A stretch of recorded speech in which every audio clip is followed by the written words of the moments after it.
The introduction to this podcast was recorded many, many, many, many, many eons ago. Back at the start of 2020. But we thought it was funny, so we're leaving it in. Happy New Year. Don't shout. Sorry. Oh no. Cunnis tea, how are ye? Welcome to the Candlelittalespodcast. We are sitting in the shoffice. It's a bit cold, but we're about to record our new podcast. I'm Aaron, and I'm sitting down with my sister, Soraka. And I'm sitting down with my brother Aaron. And we're in the office. It's not cold though. You turned the radiator on. I mean, it's cold outside. I was out here recording a story earlier, and I left it kind of get too hot at the start, and then I turned it off. Yeah. And then by the end of the story, I was fucking frozen. That's the problem with the office heating. Yeah, it just evaporates. There's no insulation. It's a shed. Yeah, it's literally a shed. It's a shed that I use as an office, but it's a shed. I also had to re-record. Well, I didn't re-record anything because the first time I told the story, I didn't press the button. So I just told the story into the vacuum of the office. Do you know what? This is actually, I often say we don't appreciate our listeners enough. You had a yeah. You had a very direct experience of that this evening. My God, I told a story to absolutely no one. And wasn't it shite? It was a bit shite. Anyway, poor Aaron. Now we're going to let you get on with the actual story. Yes. That you did remember to press record for. Thankfully. So we're going to tell you the death of CúChulainn. And if you want to support us on Patreon, you can find us on patreon.com/candlelittales.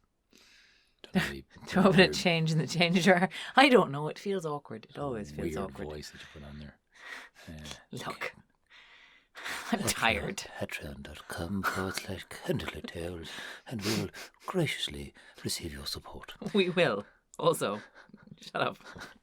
Okay, we're going to tell Aaron, really shut up and tell me a story. Okay.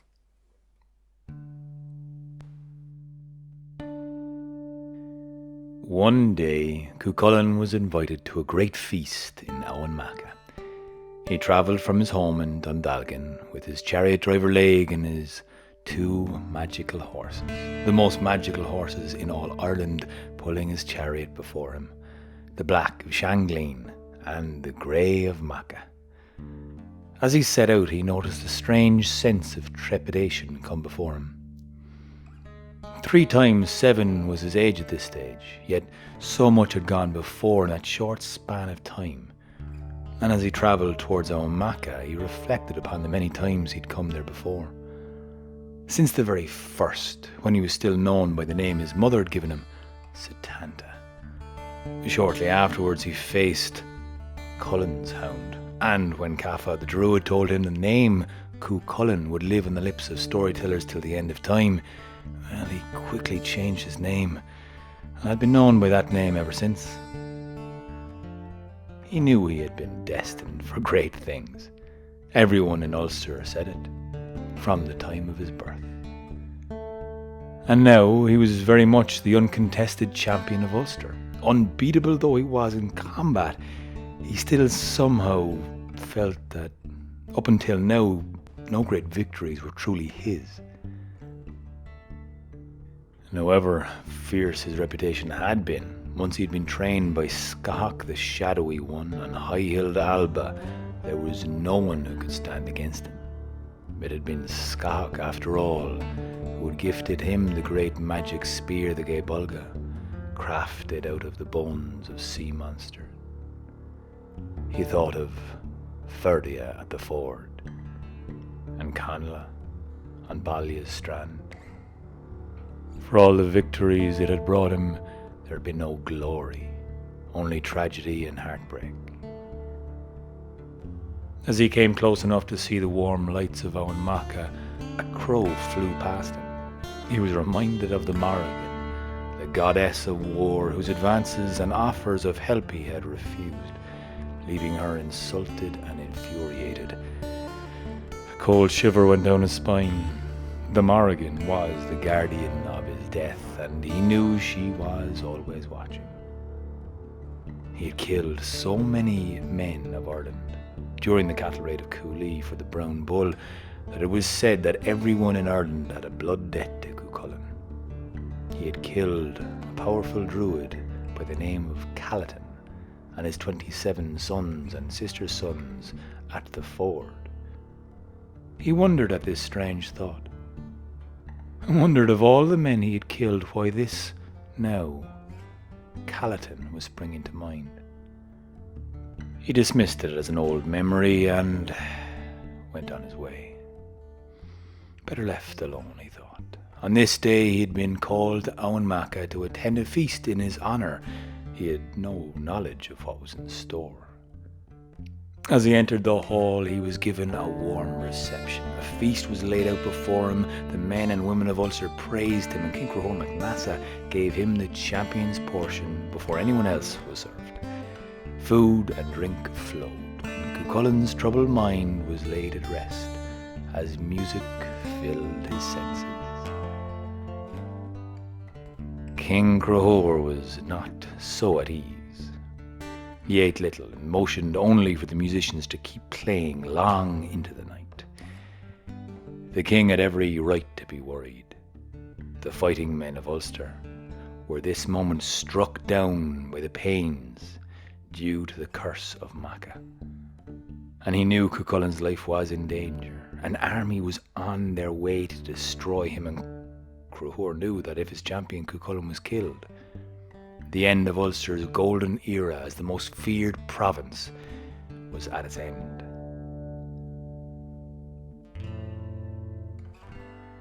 Queen Maeve of Connacht was very good at keeping a grudge, and she had a bitter hatred for CúChulainn after the bloodshed of the Táin Bó Cúailnge. But she also knew she was powerless to defeat him.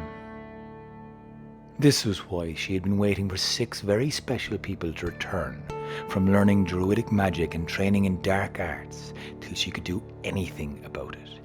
These 6 siblings had only recently returned, and as soon as they had, Maeve amassed a huge army of everyone in Ireland that had a blood debt to pay against CúChulainn. The purpose of this war waged on Ulster was simple.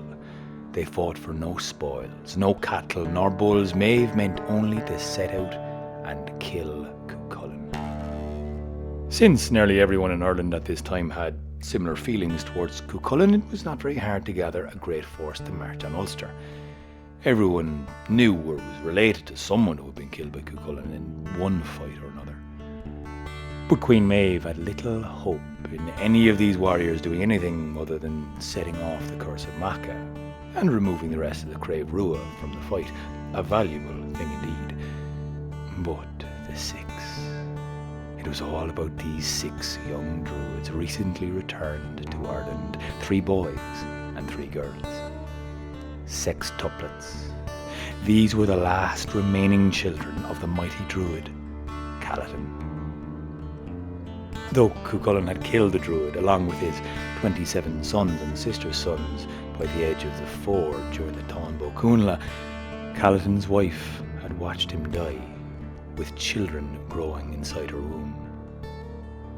Queen Maeve knew these children would have the magic of their father flowing through their veins, maybe even more. She was right. She knew she would not have to wait long. She could wait.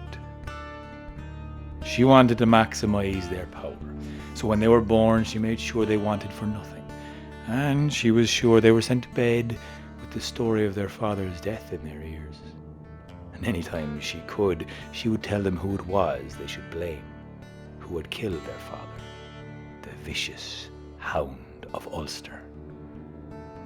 When they were old enough, she sent them away to train, first to high-hilled Alba to learn druidic magic and spells, and then to the barbaric lands of Bowlan to enhance their training and learning even more of the wicked spells and sounds and motions that meant they knew even more than their father had ever known before. And now that Maeve had the 3 sons and daughters of Chulainn and an army marching on Ulster, she knew CúChulainn's life was soon to end. As soon as they had marched, the Crave Rua were struck by the curse, and Cruthor knew he was in trouble. His spies told him everything else. That was when he had invited CúChulainn to the feast in his honour. But not long after the feast began, the 3 daughters of Calatin, going ahead of the great army, came to Maeve. These 3 daughters of Calatin made a cast of spells and called up an image of warriors. Through their waving of their hands, wind swept and called up leaves and grasses, branches, and even moved trees to create the image and illusion of a great host surrounding Maeve. They made the sounds of battle erupt all around the fort. They wished to draw out the Ulster champion to face them. Knowing the trickery behind it, Cruthor encouraged his musicians to play louder to drown out the sounds of battle.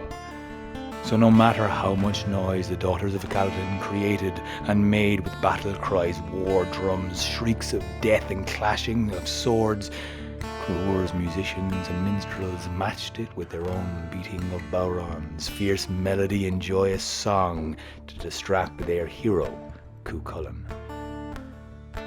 Cruthor even managed to entice some of the heroes of the Crave Rua while under the curse of Macha and experiencing the pains of a woman in childbirth to come in and distract CúChulainn with a few jokes, and their forced laughter through gritted teeth ensured he remained oblivious. But after 3 days and 3 nights of this, they knew they could not keep it up. The daughters of Calatin were relentless. Their apparitions grew in volume and vision, and finally a shroud of smoke and fire exploded in the sky above them and pierced through the music. CúChulainn started at the noise. He made to move and make himself ready to ride out and fight against some onslaught, but the king's druid Cafa and the women around him convinced him it was illusion and a trick. Cruthor thought to bring him to Chulainn, the Valley of the Deaf, so named because no sound from the surrounding lands could ever penetrate a point within the valley. He asked the beautiful wife of Conal Cearnach, Lendaver, to take CúChulainn away to Chulainn. She was only delighted to be given the task, with her husband's consent, of course, given through gritted teeth as it was. She hurriedly took him away. She was instructed to keep CúChulainn thoroughly distracted and engaged throughout their time together in the valley. No matter what kind of sounds and the daughters of Calatin made, Cruthor was sure it would not be heard in Chulainn. So CúChulainn was led into the house by Lendaver in the bottom of the valley. She entertained him as best she could, and for 3 days and 3 nights nothing seemed important but each other's company and their physical embrace. And CúChulainn was glad to fill his senses with the scent of a woman, for his head had been heavy and filled with troublesome thoughts. Eventually, one of the daughters of Calatin grew sick and weary with this, so she changed her form, shape-shifted, and took on the persona and appearance of Lauracum, the elderly satirist of Ulster. She walked down to CúChulainn, calling out that he was a coward. She ran to him, crying, and told him he was a disgrace for letting Ulster burn. He was needed, she said, that they needed him to protect the men, the women, the children of Ulster. They were being killed at this very moment by an army driven by Queen Maeve, and it was an army made up of all of the men who had a blood debt to him. It was his fault, all his fault, and he hiding away in the Valley of the Deaf. She threatened CúChulainn that she would write a satire about him, telling everyone how despicable and cowardly his behaviour was, how afraid he was to fight this army. CúChulainn leapt to his feet, catching the bait between his teeth. He told Laig to ready his chariot and yoke the horses. Laig went to the black of Shangleen, and CúChulainn went to the grey of Macha. But for the very first time, the grey turned away from him. He tried to fasten the bridle, but the grey turned away his heavy head once again. Any time he asked, he had always answered, but not this time. So a third time he cast his hand, but the grey turned away, so CúChulainn had to grab and hold firmly, not letting him get away, and pulled the grey's head toward him and the bridle in his hand. CúChulainn then saw a drop of red blood round and run down the grey of Mace's face, falling in a teardrop till it hit the ground. An ill omen, for sure. His mother came towards him then, and it was their tradition for her to bless him before he went into battle. She poured a glass of wine and he put it to his lips, but spat it out quickly. The wine had turned to blood. She tried again to bless her son with a cup of wine, but once more it turned to blood. A third time she attempted to bless her son before he went into the fight. Once more CúChulainn had to spit out a wine that had turned to blood in his mouth. He shook his head solemnly, gave Laig his signal to ride the horses out of the Valley of the Deaf, leaving his weeping mother Dectera behind him. If today was the day he would die, CúChulainn thought that at least he would face it knowingly, and perhaps this would be the day he would finally do his greatest deed, and win in battle like no one ever before. Perhaps this was the day that storytellers would speak of until the end of time, for the great and many heroic deeds he would surely do. So he spurred on the chariot, full of vigour and newfound exhilaration for the fight. He was not afraid of death. Death feared the Irish after all. As they rode out of Glenmore, the sound of battle hit his ears. He saw the fields burning, an army of spectres all around them devastating the province, but as they came closer and drove through the field, the images disappeared, like smoke evaporating in front of his eyes. Leaves and grasses used to make the illusion fell away, leaving nothing but empty land before him. More visions and trickery. He realized he could not trust his senses. The sound of battle and shrieking and death were phantom noises, and they were playing only in his head and his head alone. The fields were not burning, not yet. The army was not within reach, not yet. He would have to wait until he found them. They slowed their pace and set off steadily to Ulster's border. They came to a river crossing at a ford, and they saw an old crone cleaning down and scrubbing blood from armour. She turned and smiled with a twinkle of black in her eye, and she said, "I am washing the blood of the armour of CúChulainn today." And she laughed hideously.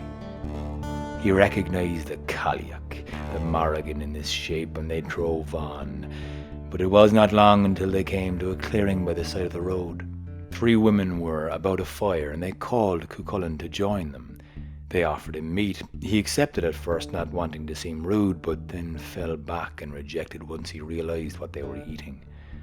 The 3 old crones were cooking the flesh of a hound, CúChulainn's namesake, and the one meat he was forbidden to eat, unless he was willing to evoke the doom of breaking a geis. Once he refused, the 3 women began to jeer and call on him. They ridiculed him for being too well fed in the feasting halls of Owen Maca to ever be willing to eat with simple people, with simple meat and simple pleasures. They laughed and said he was too proud to ever eat by their side, what with being too good for them after all. CúChulainn could not abide by this. He sat down and stubbornly asked for a piece of meat, claiming he was above no one, and no one or anything was below him. The 3 women smiled at this and gave him the meat, but as soon as he took the piece of meat in his mouth, he felt all of his otherworldly strength drained from him at once. He dropped the piece out of his mouth, and it landed on his arm and then rolled off onto his leg, and he felt his entire left side of his body go completely numb. He was weakened, and now so weak he could barely drag himself to the chariot. All of the godlike strength he had had was now gone. But he was nonetheless resolute and determined to face whatever fight he was to fight that day. If this was to be the day of his death, then he would face it with triumph in his heart. Laig whipped the horses and drove them onwards. As he rode the chariot down towards the army that was crossing the border, he saw 4 men coming towards him. 3 sons of Culainn, and a man named Lugad MacCúroy. Cúroy had been killed, like many others, by CúChulainn in a battle gone before, and Lugad, his son, was here to pay him back for that. Now the 3 sons of Culainn had seen a prophecy that the first 3 spears CúChulainn threw on this fateful day would kill 3 kings. And so under Maeve's orders they came to try and get those 3 spears from him. The first of the sons of Culainn called to CúChulainn, "CúChulainn, give me one of your spears or I will satirize your name." CúChulainn replied, "Never let it be said that I am not a generous person," and he threw the first spear right through the heart of the first son of Culainn.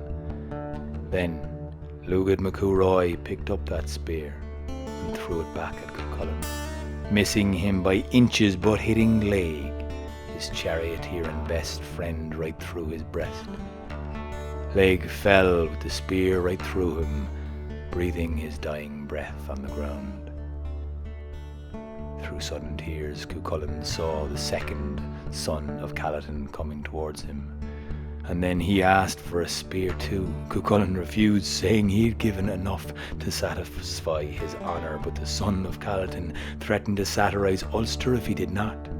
So CúChulainn said, "Never let it be said that Ulster will lose its honour because of its champion." And he threw the spear right through the neck of the second son of Culainn, who fell down dead.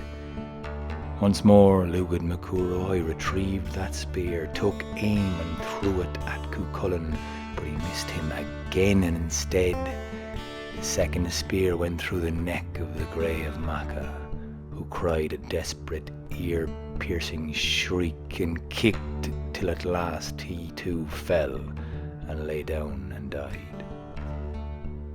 The third son of Culainn asked for his third spear and threatened he would satirize CúChulainn's family if he did not give it to him. CúChulainn replied, "Never let it be said I brought dishonour to my family." And CúChulainn threw the spear straight through his gut. Lugad MacCúroy picked up the spear, as he had done before, and threw it straight and true at CúChulainn, who did not have the strength to duck or dive or dance around. The third spear hit CúChulainn through his gut. He knew it was a killing blow. And so the prophecy came true, but unbeknown to those 3 who had perceived it. The first 3 spears CúChulainn threw killed 3 kings. Laig, the king of charioteers, the Grey of Macha, the king of horses, and CúChulainn, the king of warriors. He was near death's door, but not there just yet. He dragged himself to the water's edge, pooled his hands together and drank from it, reviving himself somewhat. He staggered then to a standing stone in the middle of a field, and he saw the men of Ireland gather around him, waiting and watching, fearful for him still to have strength or any battle rage left in him. CúChulainn did not want to die lying down like a dog in the dirt, so he gritted his teeth, and holding his side as blood oozed from his wound, he pulled himself up onto the standing stone. With nothing else to hold himself up, he used his innards and his guts to tie himself around that stone so he would not fall over. He tied his right hand up, holding his sword, and glared at the men of Ireland then, as if daring them to come before him before he died. No one did. As life drained away from him, once more he thought back over his life and all of the valour and victory that he had not been part of, for all of the tragedies he had been in, the lack of brilliance, for the heartbreak and the suffering he'd endured, and a thought occurred to him that it did, in fact, make a pretty good story. It might well be tied together one day. And as that thought went through his mind, a black-hooded crow landed down the Morrigan, the guardian of his death, that he did know. She began to peck at his innards and guts that had fallen on the floor, but she tripped and she fell, Birdbeak landing face full of CúChulainn's blood. And in that moment, CúChulainn breathed his last breath in a heart-filled laugh, and the King of Warriors died with a smile on his lips.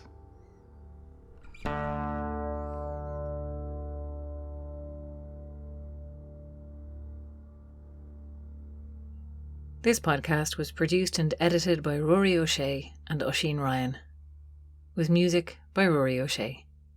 You can find out more about us on our website, candlelittales.ie, follow us on Facebook, Instagram and Twitter at candlelittales, and for videos and live streams, like and subscribe to our Candlelittales YouTube channel, which now has a Candlelittales for Kids playlist, #candlelittaleales. Liking and subscribing to our channels really helps us grow and get to more people, and if you're able to give us more direct support, you can chip in a few bob at patreon.com/candlelittales or make a one-time donation through the PayPal button on our website. We'll be talking about this story on a live stream very soon. Check out our social media for details. We'd love to hear back from you with any questions you may have, so please contact us directly or leave your question in the comment section below, because what we really want to do is get these stories out there, share them with as many people as possible, and so anything you can do to help we really appreciate. And we especially appreciate you listening.